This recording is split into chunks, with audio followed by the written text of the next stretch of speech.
ഒരു പാരൻറ്റ് എൻ്റെ അടുത്ത് വന്നിട്ട് പറയാൻ തുടങ്ങി, എനിക്കൊരു മോനുണ്ട്, ഞാൻ പേരിവിടെ വെളിപ്പെടുത്തുന്നില്ല, അവനിപ്പോൾ 10th എക്സാം എഴുതാൻ സ്കൂൾ അനുവദിക്കുന്നില്ല. കാരണം ആ കുട്ടി 10th എക്സാം എഴുതി കഴിഞ്ഞാൽ ആ കുട്ടി ഫെയിൽ ആവാൻ എന്തായാലും സാധ്യത വളരെ കൂടുതലാണ്. അത് സ്കൂളിൻ്റെ സക്സസിന് എന്തായാലും അത് ബാധിക്കും. അപ്പോൾ ഈ പാരൻറ്റ് വന്നിട്ട് പറഞ്ഞു, അടുത്ത വർഷമെങ്കിലും എനിക്ക് കുട്ടിയെ 10th എക്സാം എഴുതിപ്പിക്കണം. അപ്പം കുട്ടീനെ പഠിപ്പിക്കാൻ ഇരുത്താനോ അല്ലെങ്കിൽ നമ്മൾ പറഞ്ഞ് ഫോഴ്സ്ഫുള്ളി ഇരുത്തിയാലൊന്നും കുട്ടി ഇരിക്കുന്ന ഒരാളല്ല. അപ്പോൾ പാരൻറ്റ് എൻ്റെ അടുത്ത് വന്ന് കരഞ്ഞു പറയുവാണ്, എനിക്ക് എങ്ങനെയെങ്കിലും മോനൊന്ന് നിങ്ങൾ നേരെ ആക്കി തരണമെന്ന്. അങ്ങനെ ഞങ്ങൾ ഏറ്റവും ബെസ്റ്റ് ആയിട്ടുള്ള 3 ടീച്ചേഴ്സിനെ ആ കുട്ടിക്ക് വേണ്ടിയിട്ട് പ്രൊവൈഡ് ചെയ്തു. അതിനുശേഷമാണ് ഒരു ടേണിങ് സംഭവിക്കുന്നത്. ടീച്ചേഴ്സ് ആ കുട്ടിയെ പഠിപ്പിക്കാൻ തുനിയുന്ന സമയത്ത് ഈ കുട്ടി വരികയും അവരുടെ സെഷനിലും ഒക്കെ ഇരിക്കാനായിട്ട് കുട്ടി ശ്രമിക്കുന്നുണ്ടായിരുന്നു. കുട്ടി ഒട്ടും അനുസരണ ഇല്ലാതെ പോയിക്കൊണ്ടിരുന്ന ഈ കുട്ടിയിൽ ഇങ്ങനെ ഒരു ചേഞ്ച് പാരൻറ്റ് കാണുന്നു.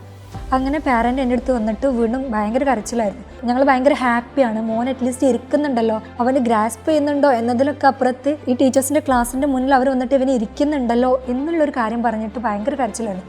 അപ്പോൾ ഞങ്ങൾക്ക് ഒരുപാട് കാലം നിങ്ങളുടെ ട്യൂഷന് വേണം, അപ്പോൾ 10th എത്തുന്ന ഒരു 1 ഇയറോളം ഞങ്ങൾക്ക് ഈ ട്യൂഷൻ നിങ്ങൾ എന്തായാലും ഈ സെയിം ടീച്ചേഴ്സിനെ വെച്ചിട്ട് തന്നെ പ്രൊവൈഡ് ചെയ്യണമെന്ന് പറഞ്ഞു.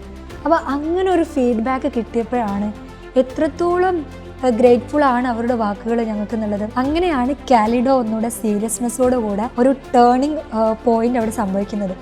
കാലിഡോ നമ്മൾ റീസ്ട്രക്ചർ ചെയ്യുന്നതും ആ ഒരു പോയിന്റിൽ വെച്ചിട്ടാണ്.